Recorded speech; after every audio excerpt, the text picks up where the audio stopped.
So recently, I've been seeing a couple of arguments and debates on social media going around. Not only actually, or on reports as well. The various reports on the IPL, etc. Particularly when David Miller hit that 94, there was a lot of debate happening. Debate on social media, etc. About age and future. And I saw a couple of tweets about talking about David Miller maybe not being um, the right choice for maybe pushing to the 2023 World Cup, etc. And loads of comments defending the older generation of players to give them opportunities, etc. We've also heard about the fact of calling back Faf to Plessis, etc. That happened last season. When Abe de Villiers was reaching the end of his career, we know we wanted to call him back for the T20 World Cup. Riley Rousseau's been called in back. It's been asked to by fans to play again for South Africa. Unfortunately, we haven't seen any progression from that from a serious note with regards to the selectors. But I thought that it would be an interesting topic because you guys know my stance on youngsters and giving people opportunities. It obviously is directly related to my love for my favorite football club, too, Manchester United, who's all about youth, or used to be about youth and about promotion and the Busby Babes, etc., and the class of '92. So I've always been in favor of if you're good enough, you're old enough, and I've been a massive fan of that phrase. But I thought it would be interesting to talk to you guys about this, discuss this particular topic, because there's a lot to discuss when it comes to this. I think a lot of people might be sitting on the fence when it comes to this particular question. So I want to actually try and find out if we are maybe reading too much into age, when we are selecting our players for specific teams. But we'll be chatting about that on today's show. But before we get going, before we get started, please don't forget to like, comment, share, subscribe, and click that notification bell for all future videos. Don't forget to download the latest issue of Cricket Fanatics Magazine monthly. Every issue is 100% free, straight to your inbox every single month. The link is on the screen as well as in the description. And also, you can become a patron today. The link is on the screen as well as in the description. We have to give a shout out to our latest upgrade of Patreon is Lisa Brunk. She upgraded her Patreon. So thanks a lot for that. And the show is obviously dedicated to our latest Patreon. So thanks a lot for signing up. So if you guys want to get involved with the Patreon account, the link is on the screen as well as in the description for that too. Also, don't forget to go to cricketfanaticsmag.com for all updates. That's where we'll update you on all stories and reports and sometimes video footage as well, etc. It's very important that you guys do that. You can also follow us on all social media platforms. We are everywhere. Okay, guys, let's get straight into today's content. I'm excited to talk to you guys. Excited to hear what you guys have to say about this particular topic.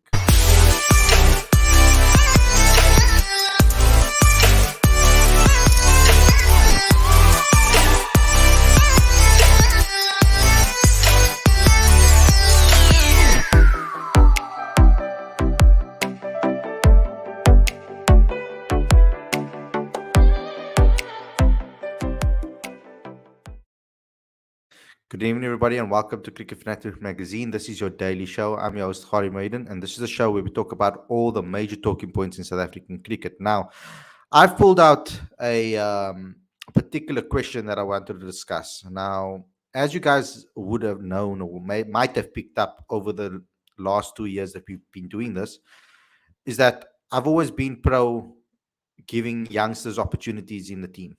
I would always particularly go for the guy that is younger over the guy that is older if they're on the similar level. Now, I do still believe that that should be the case with regards to South Africa. If there are players that are performing at a certain level, I will go with a younger player. I just think that the younger player will have a longer opportunity or a bigger opportunity to score more runs and become a legend for their country. But also it gives them time to settle in faster, and get themselves ready for international cricket as quickly as possible. But then we've had some occasions in recent times, particularly where we've given more senior guys an opportunity and they performed. Now, what is the right answer? That is an interesting thing to talk about, because is there any right answer? Are we maybe reading too much into it? I mean, does it have to be a blanket statement for either or? Do we have to favor either youngsters, or do we have to favor more experienced players, or do we have to go for guys that are in the mid tier? Um, I think that we just have to be smarter in general with selection. It's about who's right for the particular occasion, who's right for the situation. But when there's an opportunity to give guys a chance early on, when you have seen their talent and identified them as future stars, then of course give them opportunity as soon as possible, because I think that they'll learn a lot more from that experience if they're ready. Now, we have exceptions to the rule with everything. You can't necessarily use a general rule for everybody. So it's an interesting thing to look at. Now, David Miller, for example, is someone that is hitting amazing form recently. He's been consistent in the way he's been performing for South Africa, as well as in the IPL recently. He's been given opportunity in the IPL again to show what he's capable of, and he showed that in the last two games that he played. Now, the previous season in the IPL, he never got as many opportunities, and when he did, he never really took his chance. But it seems like he's in a specific mode that he's looking unstoppable. Now, a lot of people might be talking about the likes of David and the likes of Rassie, who are two guys that have been quite pivotal in South Africa's lower order recently, especially in T20 cricket. Um, Looking at him and saying maybe we should give other guys opportunities, seeing that there's 2 years leading to there was this now 1 year left till the World Cup. Do we give in more people, younger people, opportunity right now to replace the likes of Miller and Rassie, etc.? If there's no need to replace them, don't. I feel that if they are in form and if they are performing, keep with him. They're doing a job for the country. They're doing a job for South Africa. That must be a plan for maybe the next. Well, I think it's a little bit too short right now to think about those things. If we were going to do those type of things and replace the likes of Miller and Rassie, for example, should have done it a long time ago. Now, that's why I'm saying, for example, in Test cricket, there's an opportunity maybe to do so. There's maybe an opportunity to give maybe a younger guy an opportunity that will be playing for South Africa maybe over the next 5 to 10 years. Now, in ODIs and in T20s, we are working towards a World Cup.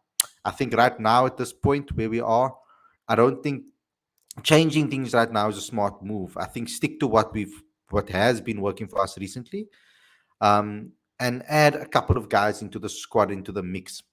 And then if there is an occasion when someone's performing poorly, so for example, if we have a World Cup situation and Rassie maybe doesn't perform in the first 2-3 games, it could cost South Africa the tournament in that case. Then maybe give a guy an opportunity, a younger guy that's in the squad. But I think if you're going to select a older guy, you must have a replacement for the future. I think that's how South Africa needs to think. I think that if they're going to give a guy like Rassie and David Miller opportunities and they are performing well, then I think what they need to do is have a replacement that is younger, that can come in and replace them, and can start building their career and building their stature within international cricket. So that's what I would do.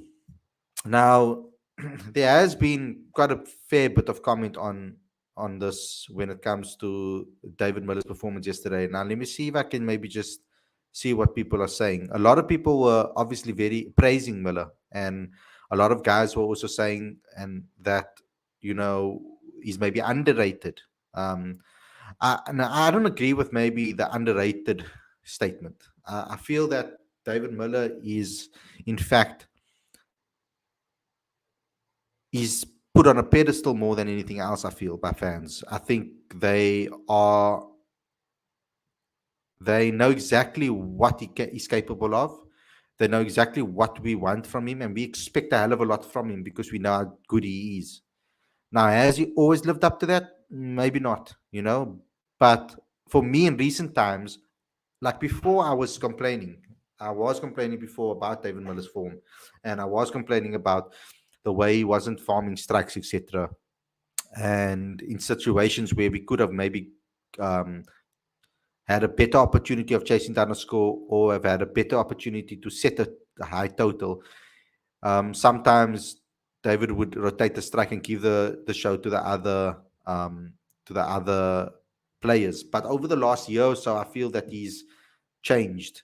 I've seen a maturity in him that wasn't maybe that was maybe suppressed before because he had all these senior guys around him and he was always a youngster in the side, one of the younger guys in the side coming in to a experienced environment. So now that those guys have left, David Miller stepped up as almost like an experienced person in the setup. So for me personally, I think David has improved a hell of a lot. He's shown for me the maturity that we need in that lower order, and that's why I know that a lot of people have been calling for him to bat up the order, but I still believe that in white ball cricket, for example, which I think we should have a show about on its own. I think we should have a different approach to our white ball strategy because I think we have quite a few adaptable batters in our lineup. So it will be interesting to see what happens going forward. But I think that I'm going to step a little bit more back of being so ageist. Try to be a little bit more unbiased when it comes to certain situations and looking at what is best at that time. Now, yes, if there's an occasion, for example, that you want to pick an give an older guy an opportunity, but he's averaging the same as a younger guy that is doing well as well, then in that occasion, I would pick the younger guy. Now, there's also, you're never going to get a scenario where the averages are exactly the same. But if it's in a similar ballpark figure, then that should be considered. If the person has the right character and if the person has the right mentality and the person has been making the right moves within his career, then it's the perfect opportunity to give that person a long extended run. Now, I would obviously like to see that happen. Now, there are two players that currently are in the setup that I do feel need an opportunity in white ball cricket, especially maybe T20 cricket at first. That's Tristan Stubbs and Dewald Brevis. Both players, I feel, have what it takes to take over from the likes of Rassi and David, and taking over from the previous stars that have occupied those middle order positions.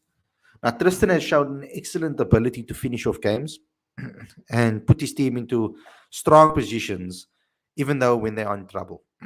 Dewald Brevis, he basically batted almost alone in the World Cup, in the Under-19 World Cup, literally like broke records, and then has gone to the IPL, has played a little bit of domestic cricket, but has gone to the IPL and shown his class there too. Now, some people may say that you are rushing him into the system and we may be rushing him, but when he's playing with that amount of confidence and that amount of confidence and with that amount of, what's the word I'm looking for? Maturity, that's the word. You have to look at him as a future star. Now, it's about the timing and giving him the opportunity at the right time. That's going to be very important. Now, not every youngster has the maturity to be able to go into international cricket instantly. We see it in football often. There are a lot of young stars that come to the system, but not many that go on and have long careers. Some careers end early, some careers don't even kick off. So it is difficult for some, but some hit the ground running and they perform excellently from a young age. So you need to look for certain traits. Now, what are those traits? I think that some of those traits that needs to be an ability to be able to put bad decisions or bad decisions in the middle or bad technical decisions that you've made in the game and put it behind you.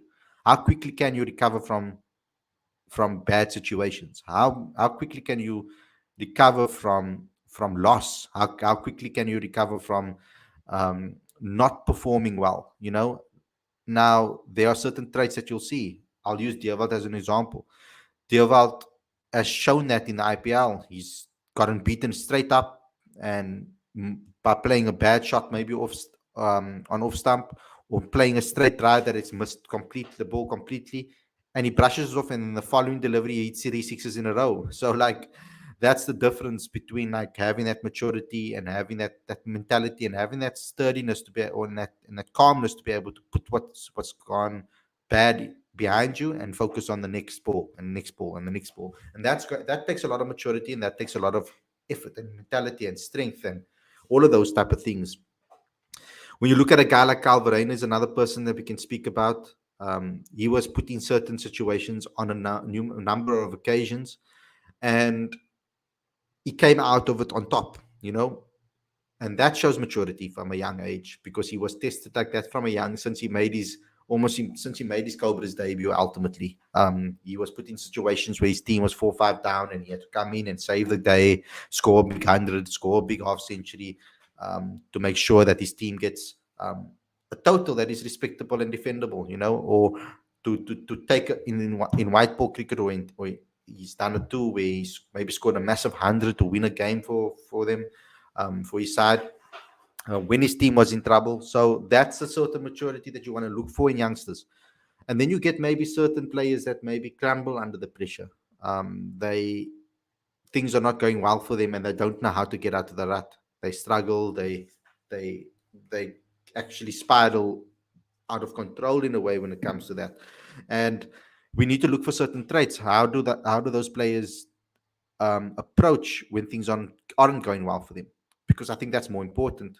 Because in cricket, majority of the time that you play the sport, you won't be successful.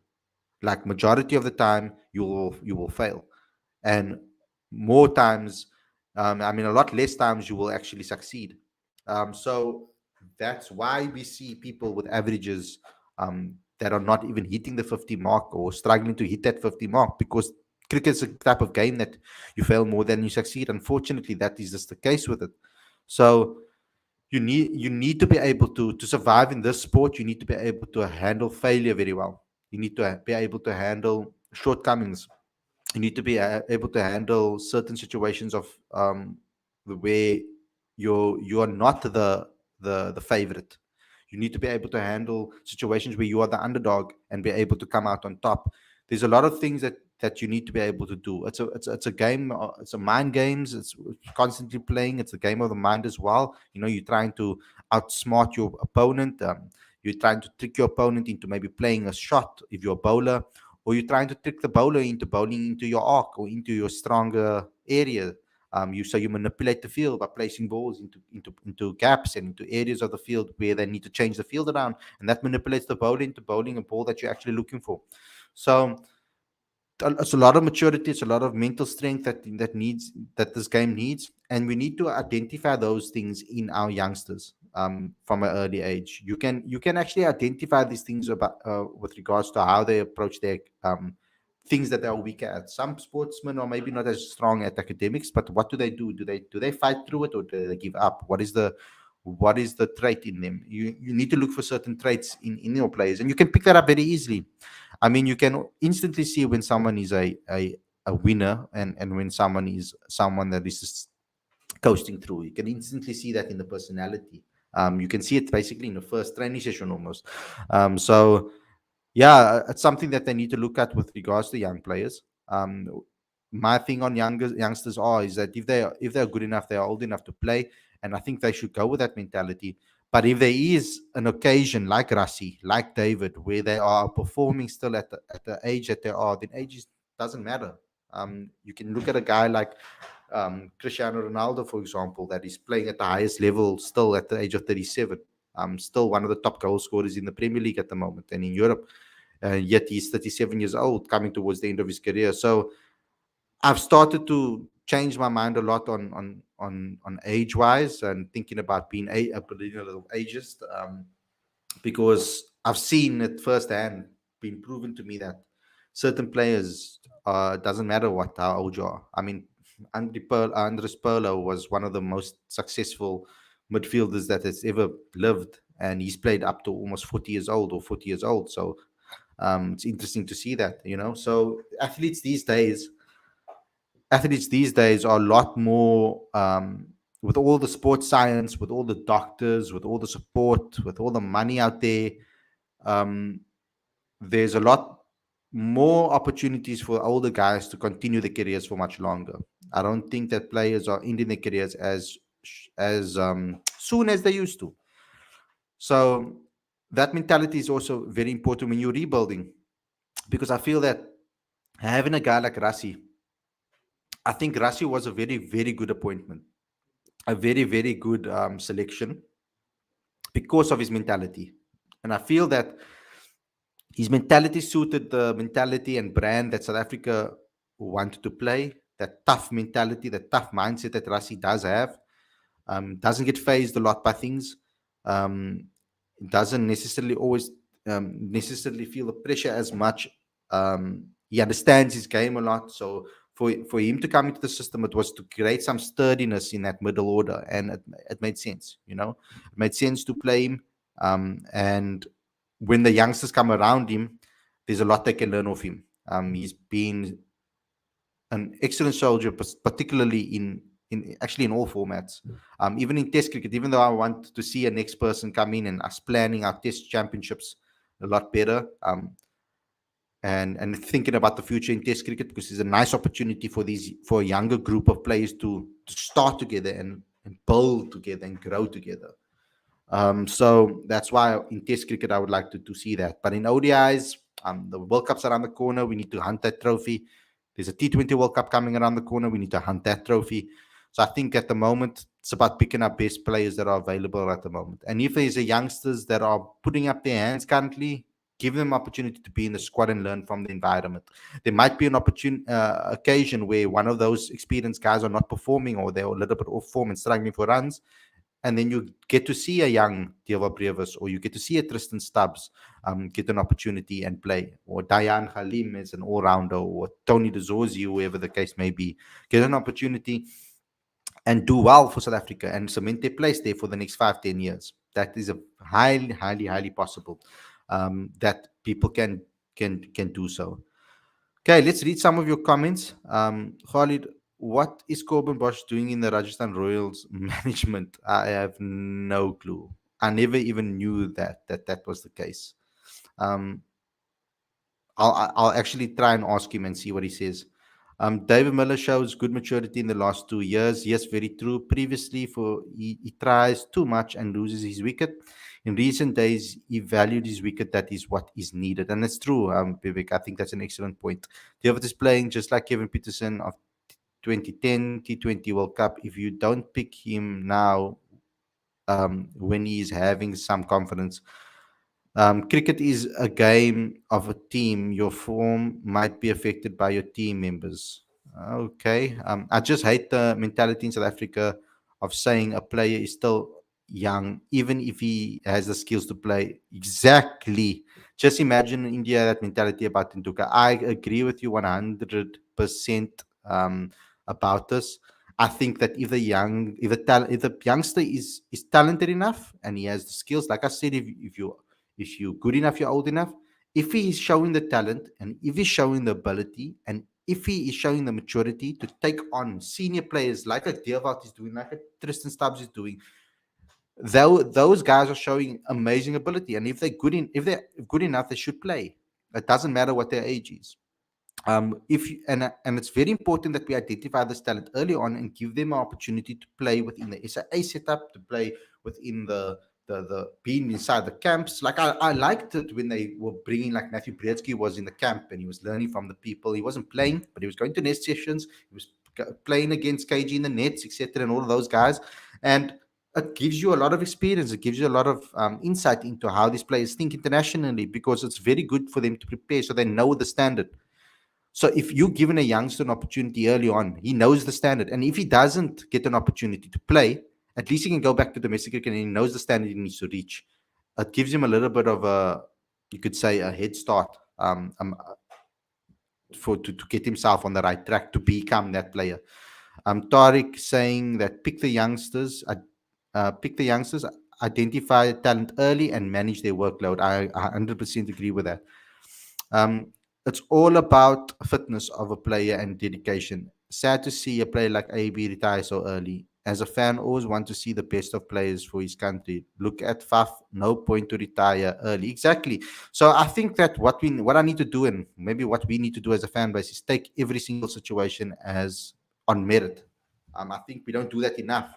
I think we kind of generalize too much. When we say, "Oh no, all youngsters must get an opportunity," then we have to be steadfast in and only believe in youngsters.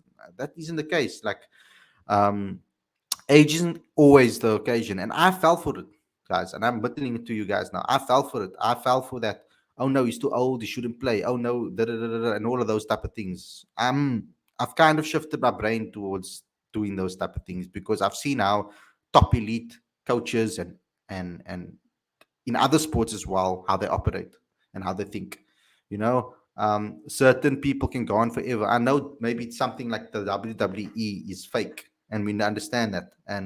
But there is some sort of physical fitness and certain physicality that you need to be able to become a WWE superstar. Yet we've seen guys like Undertaker go on to like into their 60s, Ric Flairs and Hulk Hogan's and all of these guys still perform even at that level, even though they are much, much older. So maybe it is a little bit of a maybe it's a little bit it is a little bit unfair to be able to judge players on that. Now, yes, there are certain traits that we can use certain generalizations for certain things. Of course, that's going to happen naturally. But right now, I feel that maybe as fan base, we need to look at each individual situation and take it on merit. Sam says, could public pressure convince our selectors to pick stubs and give out for the upcoming tours? I think that public pressure pushed them into selecting a lot of people. I think public pressure actually had a lot to do with Rickleton getting selected, I feel, um, and starting and playing. Um, Even though, yes, he was definitely good enough, and it should have been the case, but we could have easily seen a situation where he doesn't get picked, and he just sits there. So yeah, I think there is some sort of public pressure that they will take. I don't know. Perhaps sometimes it looks like it is the case, but I don't. It all depends on who's in charge and how Cricket South Africa sees the situation. So many players in the past didn't get selected for SA because of age, even though they did well domestically. That's very true. It's pretty simple. Young or older, if they perform consistently, like Peter Malan, they should get selected. With advanced health, fitness these days, players can play till at least 38 years old. And Peter Malan's an exception as well, because do you see how fit that man is? He's like ridiculously fit. His gym routine, his diet, that is everything his professionalism, everything, the way he approaches every situation, is very focused on those type of things and very strict on those type of things. So yeah, Peter's extremely fit, and I was a bit sad that he didn't get an opportunity in the test series. He wasn't recalled. But then again, Sarel is doing perfectly well. Look at Virat Kohli's dedication for his fitness. For sure, he will play till 39, 40. You want to see him do it too. And Siba saying CSA selectors are just living in their own world. It's like they don't even consider public opinions. Everyone is calling for those young stars to be selected, but come T20, they will not be there. But if you look at our T20 team currently, I think we did pretty well in the World Cup. Obviously, we did actually really well in the World Cup, despite losing to Australia in the opening game, which was a little irritation because I know we're better than Australia. At least I think so. I believe that we are better than Australia, our T20 team. And if you look at our T20 team currently, I'm actually quite happy with that first 11. It's the bench that I'm worried about. I want them to stick to a unit that we know, like, this is our future. There must be players on that bench that we can at least say that's the next guy that's going to come in. Not just giving anybody this call ups and letting them sit there. They're not going to play. Like, for example, Kayo Zondo. They selected Kayo Zondo for the test series. He got his debut, but he only fielded. He never batted. What was the point of that? If Kai doesn't get picked for South Africa ever again, what was the point of that? It was a waste of an opportunity to maybe give someone else a chance to soak that experience and take it into their game early on so that they can do something domestically and then maybe get an opportunity to play for South Africa in the near future. So I didn't see the point of certain. I don't see the point of certain things. Why select an older guy if you're not going to play him? Then that's my concern. It's like rather pick then a squad of, if you're going to pick a squad of 15, then at least have four of those players or three of those players, make them at least uh, be talented youngsters that could be future players. Do we know who is in the SA squad to play Zone A this month? No, we don't know yet. I'm trying to get an interview with Malibongo Maketa, who is the coach of SAA. Maybe we can get some of those answers out of him. Obviously, this weekend was a holiday weekend, of course, guys, a festive weekend. So I didn't want to necessarily bother him during this period. A lot of people were away and spending time with their family. So I'm going to contact him this week and see if I can land an interview with him and he can come on the show with us and have a chat with us and we can ask him those questions, guys, because I'm also interested to know how he's thinking about selection. And also, I would like to also know how much influence he actually has on his team selection. If it's not, if he, or is he just coaching the team that he selected and given to him? Did you see the new evidence emerging in the CSA versus Boucher case? How can racism in this case be proved, though? Just a lot uh, of he said, she said. This case will never hold up in court of law.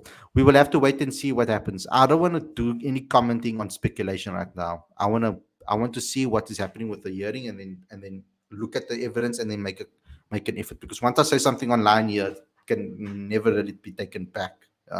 So I'll have to be very cautious when I talk about these things and do it in the correct manner straight away. I saw the article from Tennis. I wasn't necessarily very happy about the situation and the way the article was written or portrayed, and it did really stir something in me. It did make me a little bit irritated, but that's for reasons that I will obviously reveal in the future when we do discuss it. There are certain things and about demographics in this country that certain people don't understand and still don't understand, and they need to understand if they want to continue living in this country, because there are certain things that you have to understand with regards to this history of this country, and understand what is happening and where the future is going, with regards to South Africa. Khalid, we did well in the World Cup, but we lost because of a net run rate, of which only two guys who can help us in the situation. Muller de Kock only. Imagine Dewald and Stubbs. Exactly. Dewald and Stubbs, yes. But look here. Aiden was also excellent in the World Cup, and he's also performing excellently. So if you bring in Tristan Stubbs or you bring in Deva Previs, I feel that either Aiden will be get the boot in. So it's a difficult decision because Aiden's been excellent over the last two seasons in the IPL. He's also he was excellent at the World Cup too. And I know people say yes, we lost on net run rate, but I feel that it wasn't. I don't think it was the net run rate, even though that is the case and that's the fact. I think it's purely because we didn't beat Australia. You beat Australia, we go through. We shouldn't have lost to Australia. That's the main thing. That was the one team that I thought we wouldn't lose to. I thought we would lose to England, and the opposite happened. So yes, we lost by net run rate. Factually, that's correct. But at the time when that game happened against Bangladesh, I think it was against Bangladesh. At that time when that game happened, the following game didn't happen yet to be able to say where the net run rate would be, etc. And we started, like Lorenzo said over here, we started slow in big. Our slow start will cost us in big World Cups. Yes, we didn't progress to the semi-final because of those slow start against Australia, and that's what I agree. It's that first game against Australia that completely messed us up. And yeah, in the end of the day, we didn't go through. Because to compete with England from a net run rate perspective and to smack the ball like they do and play that attacking cricket type of brand, it wasn't really in our arc at that time, even though some players were playing that with that freedom. Do you think and want Stubbs and Brevis to be in the Proteas T20 setup this year, yes, I would like it. I would like to see them in the World Cup squad. Definitely.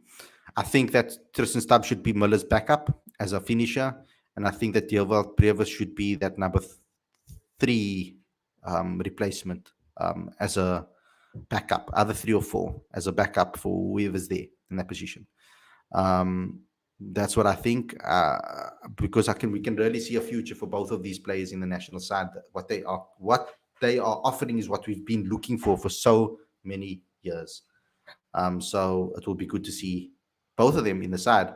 So, like I said, going back to the topic of today's show, I've changed my mind a lot about age. I'm going to be looking at it at each individual circumstance on merit, and I'm going to vote and look at it on merit, and I'm going to try and make give an opinion based on that.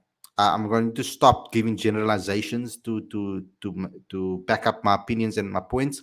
I'm going to try to look at things a lot more focused and looking at each situation on merit.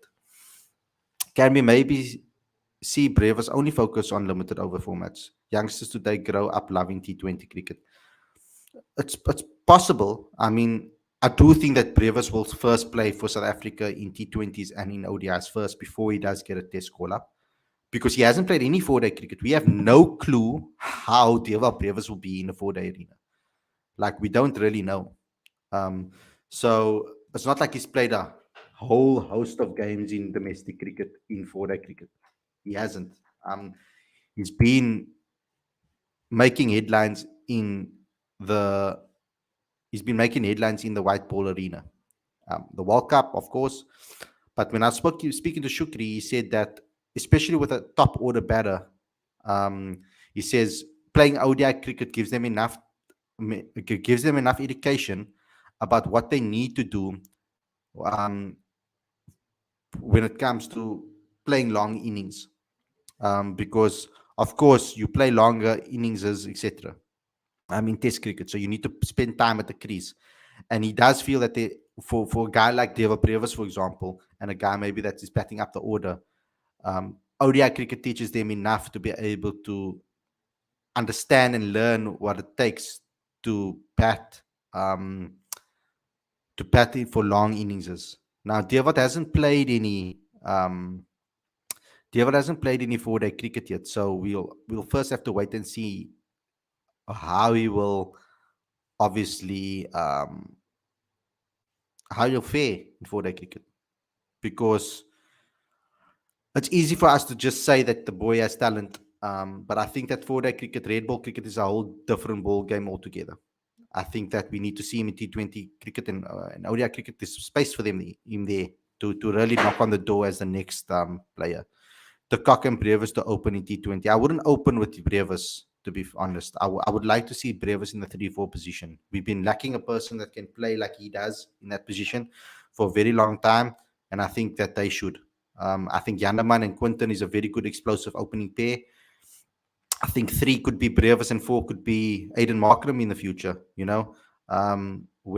because I think after Temba Bavuma, after the 2023 World Cup, I think Temba will only be captain until then. We should start grooming our next captain. Maybe Aiden can be our next captain, etc. I'm looking forward. If he can get some form in the ODI cricket arena, then we can start talking about him being maybe a potential captain. And if he can do so in the T20 arena as well, like he's been currently doing. It's funny, guys. The one format that we were all criticizing Aiden about is the best format for him right now. It's crazy. It's crazy how things have turned for him. Oh, wow. Do you think Robbie P stands a chance of becoming the Proteas coach if Boucher gets the sack? I personally think so, as I love his attacking brand of cricket. I think anybody can put their act in at the moment. It's a very difficult question to me to be able to answer that one, Lorenzo. But I get your what you're trying to say, and I get your opinion. When the SAS squad is dropping, we will be doing an interview soon with the head coach, and we'll be asking him about that. Finally, Stubbs and Brevis, 2 real games, Proteas future and batting grades. Thanks a lot for watching, everybody. That's a good way to end it off. I hope you guys enjoyed this episode. Don't forget to smash the like button. Don't forget to comment, share, subscribe. Don't forget to click that notification bell for all future videos as well. I also want you guys to Download the latest issue of Cricket Fanatics Magazine. Every issue is 100% free, straight to your inbox every single month. The link is on the screen as well as in the description. Also become a Patreon. The link is on the screen as well as in the description. Get involved with us, guys, by becoming a Patreon today. If you want us to improve our space we are working in, our equipment, if you want us to be able to go on tours and cover games, etc., we're going to need your support. So get involved with the Patreon account today, guys, and you'll get a shout out on the show as well if you sign up. We'll also, when we reach about 20 patrons, we'll start doing maybe private shows for you guys, for the patrons only. So please get involved with that too. Thanks a lot for watching, everybody. We'll see you guys again tomorrow with another daily show. Take care, everybody, and enjoy the rest of your evening. Peace.